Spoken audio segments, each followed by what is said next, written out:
Hello everybody, hello again. I feel like I need to stretch a little bit. Everyone's feeling refreshed. I'm feeling refreshed. So we've had a bit of lunch. We've had a look at the chat and there was lots of questions that were coming through the first session. I'll quickly introduce myself again for those people who are joining now for the first time. I'm Laura Fox. I worked at LinkedIn for 7 years in the London office. I had a global role, and then a European role, and then a UK role. And prior to this, I worked in marketing and advertising for 10 years. So I was saying before in the first session, it was interesting. I never really thought about myself in this way, but as part of this event, I feel like I'm a tech woman as well. And so it's, I'm really delighted to be here to be able to share some insights. I am crazy passionate about LinkedIn and the impact that it can have on your career. It is really a helpful tool. And we covered off in the first session some context around why LinkedIn is so important. And before we go into talking about what this session is about, there were some questions that came through on the chat before the break. But when we had a look at them, they kind of all flowed actually beautifully into this session around a couple of kind of key themes. And the themes were, and this came from several people's questions, so I thought I'd just talk about it really quickly in general, is about how do I find opportunities, jobs, mentoring opportunities, which I thought was a really good one. How do I switch from maybe what I've been doing before? So somebody talked about they were doing industrial engineering, but they actually wanted to move into supply chain. So how do I do that on LinkedIn? And actually that works perfectly with what the second session that we're about to go into talks about right now, because LinkedIn is an invaluable platform to represent your professional life on LinkedIn. Whether you've got 1 year's experience, no year's experience, 10 years experience, it is a platform to represent your work life, whether you're starting out or you're more experienced. And when I, in the first session, shared my kind of thinking and my philosophy about how to think about LinkedIn, one of the things that I talked about was LinkedIn is at its heart a networking site, a social networking platform for your professional life. Just like Facebook might be for your social life, or Insta or TikTok or whatever you're into, LinkedIn is that for your professional life. And so if you do nothing else, having a great profile is absolutely key. So if you're not active and you don't share content and you don't start to build your network, then just have a great profile. But that really is only the start of the story. So to answer the questions of the people that were putting them on the chat, how do you find jobs and mentoring opportunities? The job section of the site is very, very helpful, but your network and the content you share, which gets you visibility, is really what's going to help you do that. And that's what we're going to talk about in today's session. So I hope by the end of the session, we will have answered those two questions more fully. But how do you find jobs, mentoring opportunities, your network, and making yourself known to your network through content? I've told you who I am, so we'll move on from there. What we're going to talk about right now is a little bit about why that network is important. And I don't want to underestimate the power of LinkedIn's jobs part of the site. It is really important. I had a quick look yesterday, and I think I said at the start of the first session, there are 20 million live jobs on LinkedIn at the moment. And I looked to see just how many there are in the UK, and it was just over 900,000. So there are nearly 1 million or so live jobs on the platform today.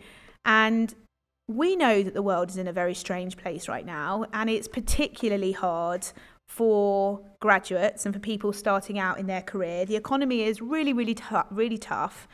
And whilst I think absolutely you should keep an eye on the jobs part of the site, register for job alerts, and keep up to date with what's happening in the terms of the active world of work, where companies are posting, etc. Actually, what I'm more of a believer in is networking your way into a job. I think, it's an age-old saying, but it's who you know, not what you know. Actually, that is really, really important, particularly right now.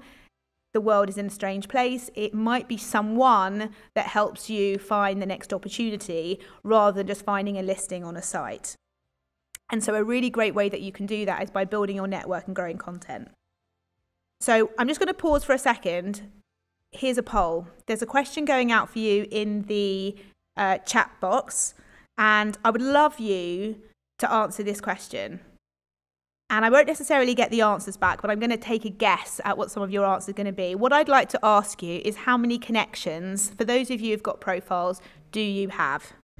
Is it A, 1 to 150? Is it B, 150 to 500? Or is it C, more than 500? And for me, this is really telling, because just having a big network isn't necessarily the be-all and end-all on LinkedIn. So I'd love to hear, and I'm going to check after we finish this presentation, I'm going to see what the answer is. But my guess is going to be that probably most of you are going to be in the A or B answer, 100 to 500, one of those two, something like that. So if we have a look at, let's talk about network. So when people are starting out on LinkedIn, and one of the things that came through in the chat box from the first session was lots of people saying they're new to LinkedIn or they've just set up their profile. That's okay. When you're thinking about adding people into your network, which you really should do, it's an important part of the whole journey, there are lots more people than you probably realize that you can connect with. So, you could connect with friends, family friends, friends of parents, aunties, uncles. You could connect with people that you know from your university, tutors, professors, career advisors. You may have had various different jobs, paid or unpaid, where you might connect with work colleagues. All of these different people could be helpful to you in some way, and you could be helpful to them in some way. One of the questions I get a lot is, who should I connect with? Or I get a lot of connection requests, and should I accept them all? I think when you're thinking about who to connect with and who should you take a connection request from, just think that, could I add some value to this person at some time, now or in the future? And I think if the answer to that question is yes, then absolutely connect with them. If they are so far away from your sphere of professional interest, then probably not. You also see these people on LinkedIn, it drives me crazy, who are kind of like network gatherers, and all they want to do is just have massive networks, like 10,000, 20,000. I don't want to be in that game. So if those people send me a connection request, I generally don't accept them, because once you accept them, you're opening up your network to them. But think about the people that you do know. I think the real power on LinkedIn is not necessarily in who you know directly, and we call that a first degree connection. The real power and where the value is in LinkedIn is in the second and third degree connections. So who do people that you know, and who do they know? So if you know 50 people and they know 50 people, and those 50 people know 50 people, then suddenly your broader network is into the thousands very, very quickly. So it might be that when you sit and scratch your head and you think, who is going to be able to help me possibly find my next career opportunity, my next job, you might go, I can't think of anyone right now. But actually, it's not necessarily about who you know, it's who they know. And if you're connected to all these different people, when their connections are sharing things, they might comment, they might like, it appears in your newsfeed. So that's where you really start to get some leverage. That's where you really start to get some value, is seeing what your extended network is talking about. And I find that incredibly helpful when I'm trying to stay up to date with what's happening in my industry, in the world of online or digital or technology. I want to see what connections talking about, because that keeps my skills and knowledge up to date. And it might be that somebody says, there's a job going at this company, or they share a live job vacancy that there's no way I would have known about that before. But because someone in my network has either commented or shared it, it means that I can see it, and maybe I know someone, or maybe even me, who could be right for that opportunity. So interesting opportunities surface themselves from all sorts of sources. It could be anybody on this dial behind me. It really could. So really think about the people that may be helpful to you in the future. And if you know somebody, then absolutely connect with them. And I'm going to show you the best way of doing that in a second. One thing that I just wanted to mention is LinkedIn is not a silver bullet. It doesn't necessarily mean if you set up your profile and you start creating this network that you're going to have an immediate outcome tomorrow. It might be you get really lucky and actually you see something on LinkedIn which could open up a conversation with someone and great, something happens. But actually, I would think about LinkedIn more about paving the way to the future. It's about future-proofing your career. It's about thinking more medium to long term about who is it that I can contact, who is it that I might be able to learn something from, that I can connect with, that may help me now or in the future, or that I can help now or in the future. Because it's definitely a two-way street. It's not all take. Reid Hoffman, who is LinkedIn's founder, would always say, give before you take. So that means when it comes to sharing content, etc., it's all about giving first. So don't think that if you're going to listen to some of the advice that I give you today, maybe you're going to set up a great profile, that suddenly it's all going to rain job opportunities and exciting new things tomorrow. Not necessarily. It takes time to build a personal brand. And that's what LinkedIn is all about. It's about creating a personal brand for the future. And so it creates time to make a dent in people's awareness of who you are and what you do. So don't wait for tomorrow. Do it today. Because actually it may pay dividends in 3 months, 6 months, 9 months, a year's time. So that was just one really important side note I wanted to mention. The other side note I wanted to mention, I just talked about Reid Hoffman. So Reid Hoffman was one of LinkedIn's founders, an absolute genius of a guy, founded it with 2 other people who were also amazingly smart. But Reid was supposed to give a 2020 commencement speech live in the States to a graduating class of students, and obviously couldn't do it live, but he did it virtually, and it is live on his podcast Masters of Scale, and it's amazing, and I strongly encourage you to listen to it. And I listened to it, and one of Reid's geniuses is his way he thinks about networking, which is what drove him to create LinkedIn. And one of the things that Reid talks about, he says that there was a time where careers advisors would say that passion and confidence and gut and skills would get you through. But actually, in the way of the world that it is today, actually that's not enough. And today, it's your network that gets you through. It's all of those things, and it's your network. So follow your network, keep in touch with your network. Don't just add connections to your network. That is not helpful. Add meaningful connections. So it doesn't matter if you've got 500 plus connections. You're better off having 200 connections where actually you can have a more meaningful conversation with somebody. So how do you actually approach people? I love this term. Somebody else, I read it somewhere, created it. Netiquette. So Netiquette is about approaching people in the right way. Many people seem to think that when you engage digitally, you do things differently that you would do in person. Absolutely not the case. So you may not be in a position to connect with a CEO of an organization. I'm probably not as well. So I'm not going to send a connection request to Satya Nadella, the CEO of Microsoft. He's probably not going to accept my connection request. But if I am going to make a connection with somebody, I should be thoughtful in terms of how I make that approach and the tone that I use. I think there shouldn't be a disconnect in who you are and how you present yourself as a person in real life and how you do that on LinkedIn. So just be mindful about the tone that you take. You want to be engaging in a way that actually elicits a response, and not just be someone that's kind of very formal and dry and perhaps isn't going to create that response that you're looking for. So just be thoughtful about how you connect with that person and try to be your true, authentic self. So on a practical basis, as a result of the first session that I did before the break, I have received, thank you very much indeed, a ton of connection requests from people who were attending. And that's amazing. Only one of those people out of, 20 connections I got in the last half an hour actually sent me a personalized message with their connection request saying they attended my session and that they enjoyed some of the tips, etc.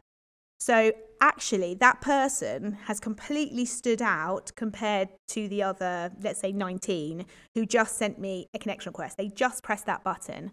So I would encourage you that when you are making a connection with someone, unless it's someone that you know really well, it's your best friend on your course, it's your tutor that you speak to every single day of the week, always personalize your connection request, because number one, it's an icebreaker.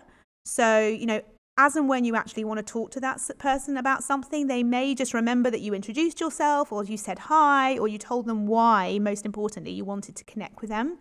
But also it just looks more professional. And again, I talked about creating standout in the first session. It's exactly the same thing. So one person out of 20 took that extra 5 seconds to send me a personalized message with their connection request. And that person stood out to me more than anybody else. So the way that you do that actually on LinkedIn, and there's a bunch of different screens up behind me, is you have to go to the person's profile, just press anywhere on the platform, you see their name, you could press connect. But actually, if you go to the profile and you press the connect button, a little pop-up opens and it gives you the option to put in a personalized note. And so, what should you say? I would not say something like, I'd like to add you to my professional network. It's pretty boring. You want to try and make it as personalized as you possibly could. So the example of the one that the person sent me during the break, was, I listened to your session. I thought it was great. I'd like to learn some more tips from you. Therefore, I'd love to connect so I can follow your content. Lovely. Really, really nice, very simple message. Probably took them 5 seconds to write. Something like that. It just shows that they took that extra little bit. So always when you're connecting with someone, start at the profile and press the blue connect button. That way you get the option to actually add the personalized note. If you connect with them anywhere else on the site, you don't get that. So it's just a little tip there. The other thing that I wanted to mention is why LinkedIn makes this so difficult. I do not know, but I probably, like many of you, use my mobile to access most of the stuff that I do online, and particularly LinkedIn. And it's quite buried as to where you add that personalized note. And so I thought I would just mention, you can still add a personalized note when you do it from the mobile. It's just a little bit hidden. So I've got this series of screenshots on the screen behind me. And so what you do is, you would think if you press the connect blue button, which is the big call to action on the person's profile, you would have the option to do that. It doesn't. You have to press the more button, which is a couple of buttons over. Then you get this little menu pop up. And then when that menu pops up, one of the options says personalize invite. So that's how you go in. I just thought I'd share another example real quick. I did this graduate presentation a month or so ago to a group of international graduates, and I had this connection request come in from a young guy called Kelvin, who was based in Malaysia, who had been in one of my sessions. And I just made a note because I really loved his connection request when he sent it to me. It says, I'm going to read it. Hey Laura, I'm Kelvin from Team Malaysia at the Unilever event. Just want to say thank you for the LinkedIn Masterclass earlier. I've picked up several useful tips and will definitely further improve my profile moving forward.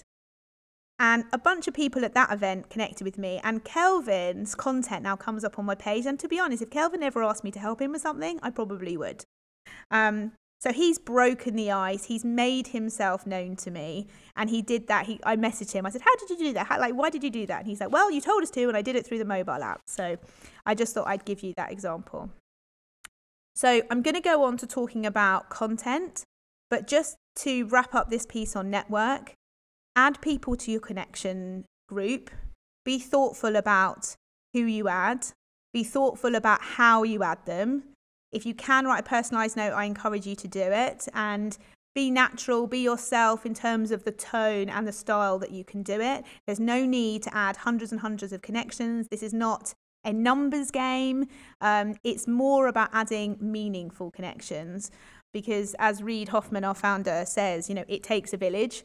And so, there's going to be a lot of people that you're going to want to get help from, and that you might want to help getting to you to the goals that you want to achieve in your career. Okay, so profile, network. So you've got a great profile. You're connected to lots of the right sorts of people that might be able to surface opportunities to you. But how will they ever know that you're there? Well, you do that through content. So it's really important that you do raise your head above the parapet and actually share some information and some content that may be useful and interesting to other people. It's how people know that you're actually on the platform at all. So there's lots of ways that you can do this. The easiest and most light touch way to share content is just to like it, and dare I say, possibly the laziest, because all you need to do is click a button. We all do it, but that's the easiest thing that you can do. So, if you're going to be active, just liking things is a great way to do that. But obviously, you can take it to the next step.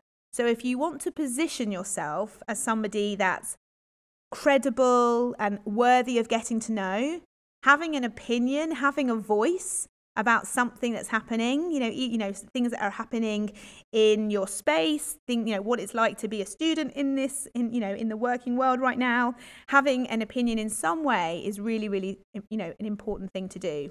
So liking is fine, but actually what I would encourage you to do is go one step further. And actually, if there's a piece of content that someone shared on your newsfeed, take 2 seconds to read it, a minute, and then write a comment about it.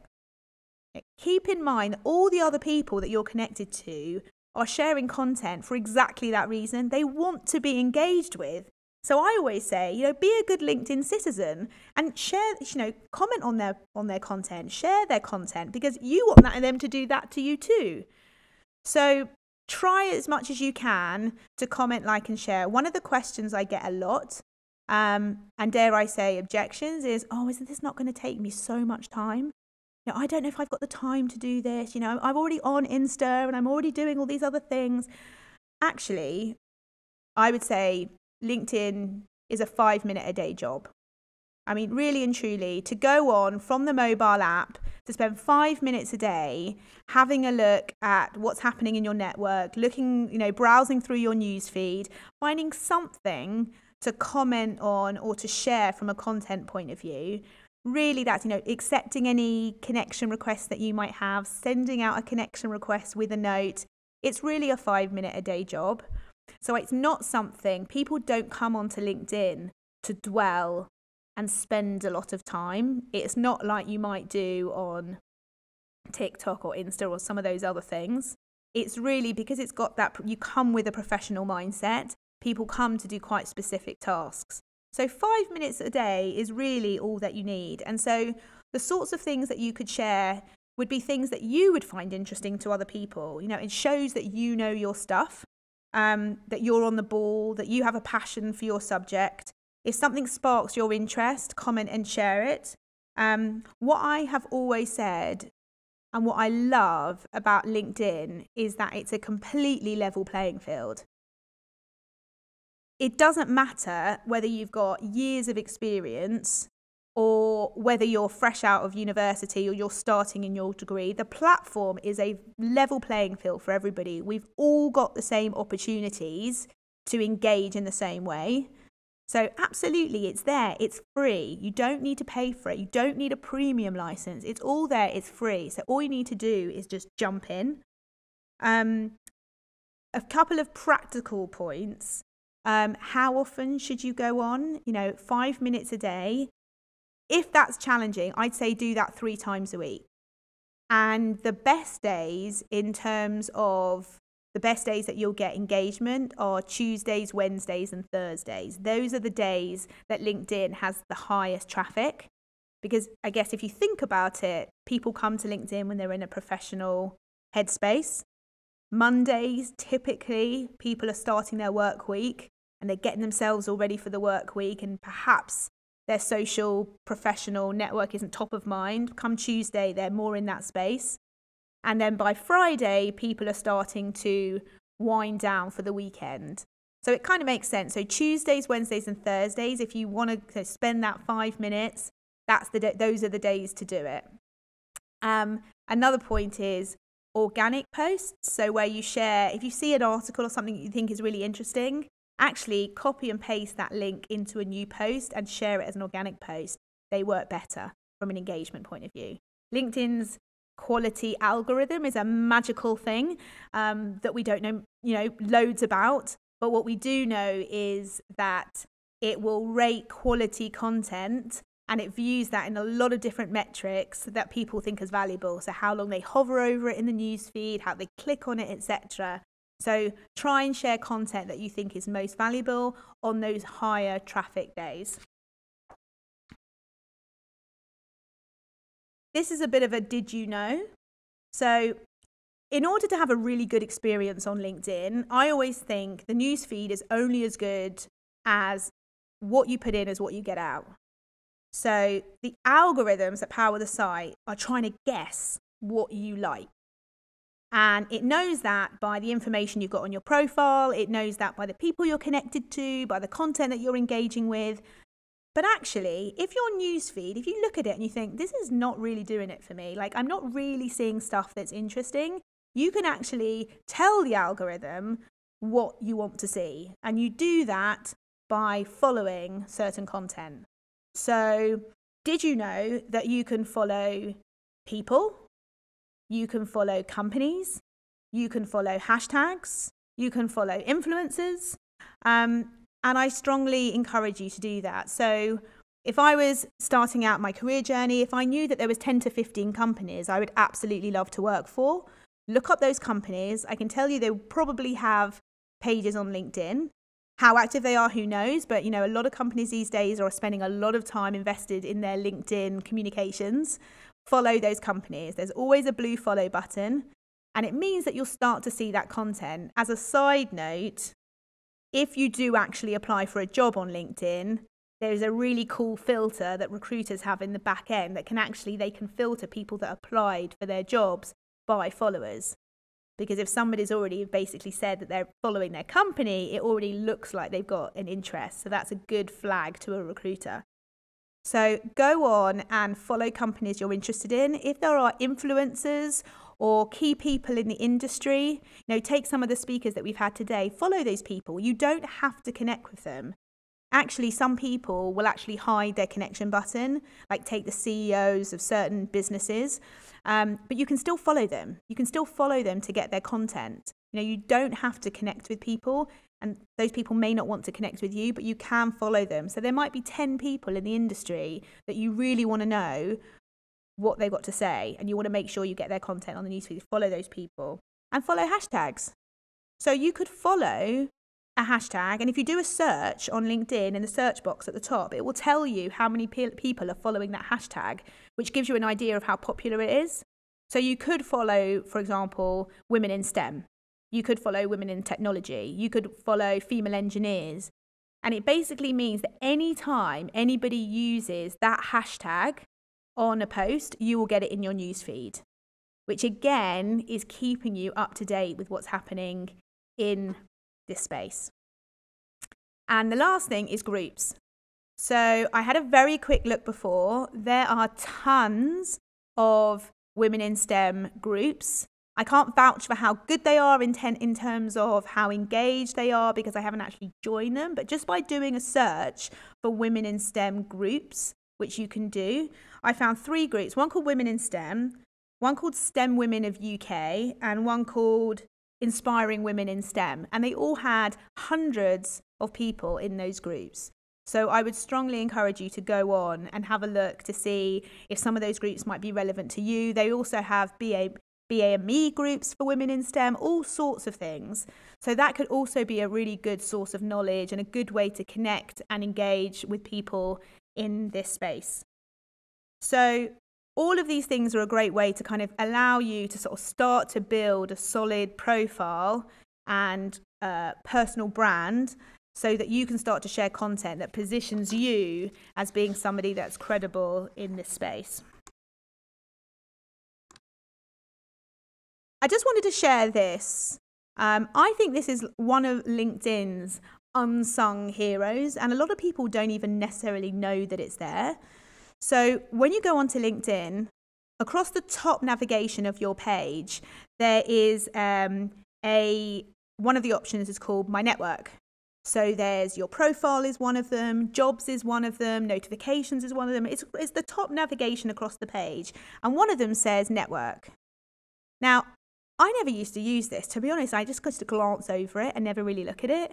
It is a phenomenal source of content because it is one of the most underrated things. What it does is it surfaces to you, which is LinkedIn's clever little suggestion engine, the sorts of things that you might want to know about, people that you might want to connect with, companies that you may want to view, hashtags that you may want to follow, content ideas that you may want to post.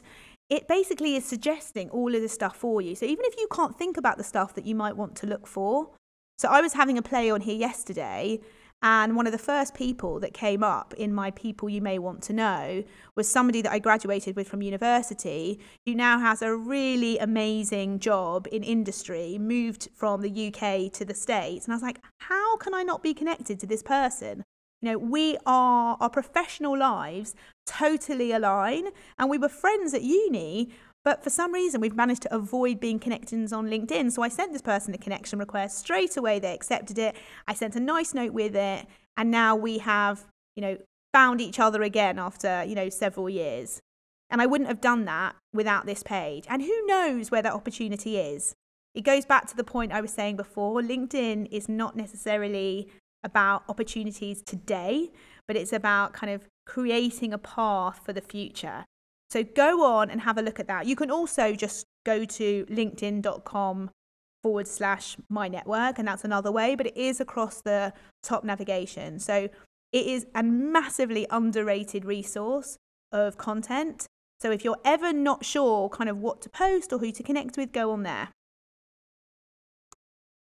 So to wrap up, 5 things that you should do right now.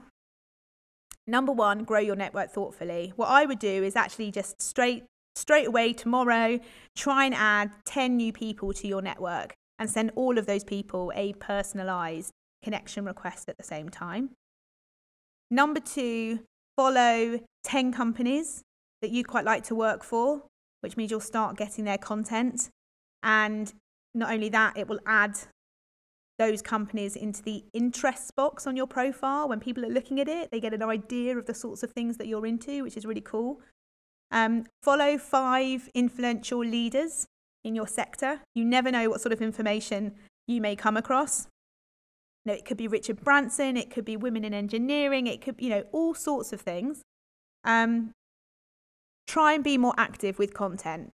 If you can do 3 times a week, the easiest thing to do, comment, share, that would be great. It starts to actually create some awareness, but you've got to be consistent. I mean, a millennial would know better than I do that, you have to be consistent with content. If you just put out a piece of content once, the likelihood of someone seeing it is quite slim. Actually, only 40% of the LinkedIn network logs in every day. So that means if you've got 200 connections, you're going to miss a whole load of people who may miss just that one update you've posted. So consistency is everything. You've got to keep doing it all of the time. But it's a 5-minute a day job. It is not going to take you tons and tons of time. And if you'll be so bold, this is the final thought that I would leave you with, is perhaps you would be brave enough to write an article, a blog style post. Think of a topic that you think might resonate with your network and write an article on it. You don't have to be the best writer ever. It can be 150 words. It can be on what it's like to be graduating from an engineering degree in a pandemic. It could be what it was, something that you did in your during your studies. It could be a job that you're working on. if you're feeling brave enough, these get phenomenal engagement. And if you really want to be known and attached to something and almost position yourself as a thought leader, an article is a great way to do it. So those are kind of my 5 closing thoughts. And I just wanted to leave this up there. There are tons of really helpful LinkedIn resources online. LinkedIn has a student website, which is packed full of information. It's linkedin.com/LinkedIn for students. If you go to linkedin.com/alumni, it is like an Aladdin's cave of information about alumni from your university. So your alumni are a great source of contacts from a networking perspective. You might find people in there because you can filter by all these different things, by industry, by function, by location. You might be able to find people that are already doing the job that you want to do. And alumni can be very helpful. And you can reach out to those people and ask for advice. I think right now, especially the way the world is, kind of in this period of COVID, people are being more helpful, I think, than ever in wanting to be able to give their time to other people if they can help in some way. So, absolutely take advantage and ask people for help. I think you'll be surprised with how willing people are. And there's also, LinkedIn has a learning course, which is called Learning LinkedIn for Students. So it elaborates in much more detail about some of the things that I talked about today. And it's a free course. You just go to that link and it takes you into a much deeper dive about some of the subjects that we've talked about today. So I will be available. I'll be hanging around for a while after. If you do have any questions in the chat, feel free to add those in and I'll go online and try to answer them as many as I can before I leave. So thanks very much again for having me and good luck.